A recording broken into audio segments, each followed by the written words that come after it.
Halo teman, sampai kapankah teror DC pinjol akan berhenti?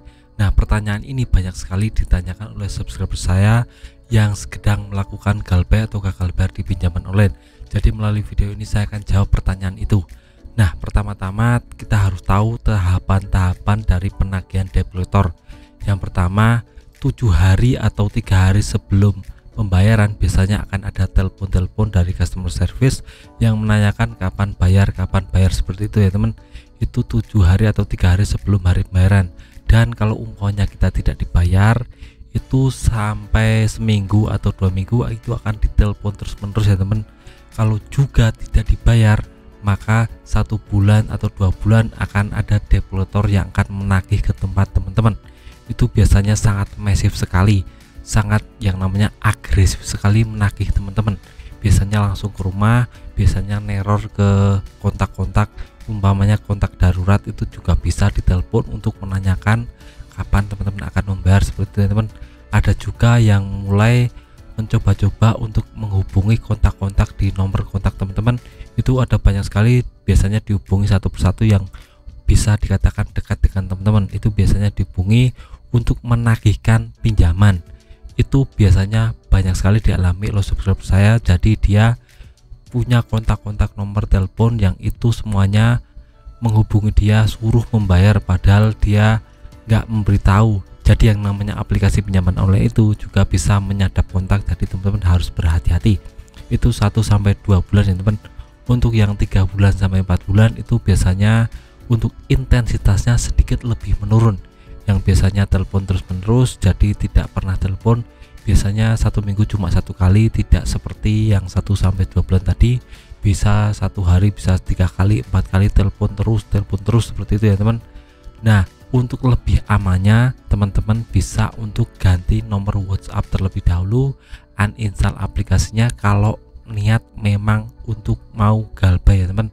Jadi teman-teman harus putuskan hubungan dengan yang namanya pinjaman online. Teman-teman hapus nomor WA atau ganti nomor WA, uninstall aplikasinya dan copot kartu berdana yang berhubungan dengan pinjaman online.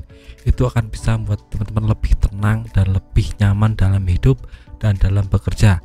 Nah, itu 3-4 bulan ya teman, intensitasnya sedikit lebih menurun.